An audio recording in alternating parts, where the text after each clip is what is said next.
Assalamualaikum warahmatullahi wabarakatuh. Saya Sylvia Agustina dari Prodi Manajemen dengan NIM 2892050022.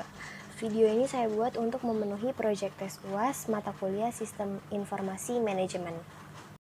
Yang pertama ada pengertian dari Sistem Informasi Manajemen. Dapat disimpulkan bahwa sistem informasi manajemen merupakan jaringan prosedur pengolahan data yang dikembangkan dalam suatu organisasi dan disahkan bila diperlukan untuk memberikan data kepada manajemen untuk dasar pengambilan keputusan dalam rangka mencapai tujuan.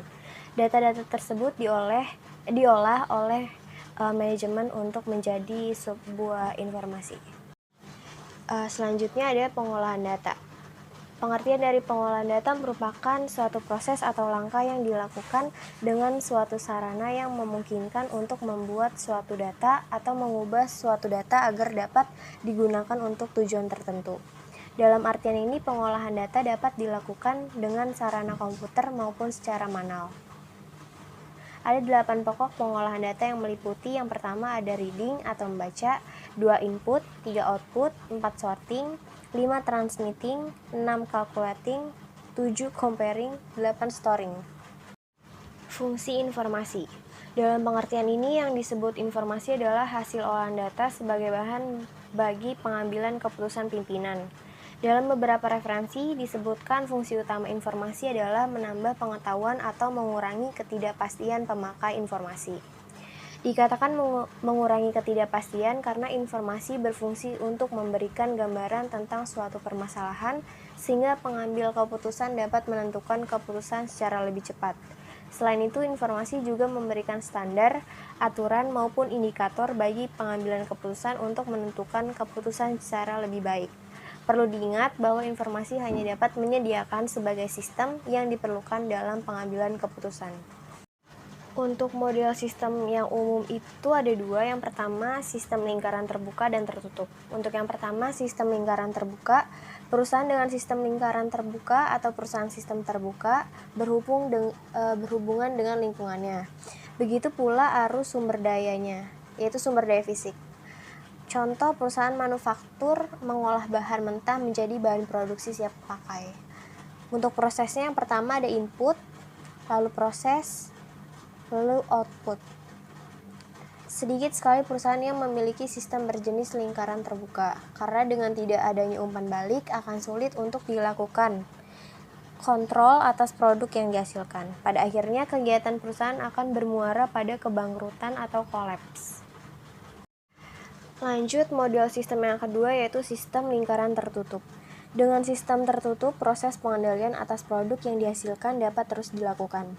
Umpan balik yang terdapat pada sistem jenis ini menjadi unsure jalannya pengendalian atas produk yang dihasilkan.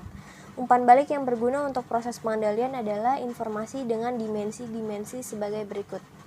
Yang pertama, relevansi, akurasi, ketepatan waktu, dan kelengkapan. Perkembangan sistem informasi manajemen. Sebuah organisasi yang besar yang memiliki jaringan transaksi yang cukup besar sangat membutuhkan tersedianya informasi. Selain itu adanya departemenisasi dalam suatu organisasi. Kebutuhan informasi bukan merupakan persoalan yang sederhana. Kebutuhan informasi bukan hanya berkaitan dengan relasi di luar organisasi, tetapi juga berkaitan dengan person-person yang ada pada departemen dalam organisasi yang bersangkutan. Oleh karena itu diperlukan koordinasi dan komunikasi yang sistematik. Yang kedua, semakin kompleksnya kegiatan dan berkembangnya unit atau departemen yang ada dalam suatu organisasi, semakin mempersulit koordinasi dan komunikasi apabila tidak diciptakan suatu sistem. Akibatnya, efisiensi dan efektivitas menjadi sesuatu yang sulit untuk diwujudkan. Sebagai contoh, seandainya suatu organisasi memiliki 3 orang pimpinan dari unit-unit yang ada di dalamnya. Masing-masing pimpinan akan mengambil informasi dari unit-unit yang ada yang terkait dengan keputusan yang akan diambil, khususnya yang terkait dengan tugas substansi masing-masing unit. Peranan sistem informasi dalam organisasi dan manajemen. Penerapan sistem informasi berdasarkan komputer dapat mempengaruhi struktur organisasi, motivasi dalam organisasi, manajemen, dan pengambilan keputusan.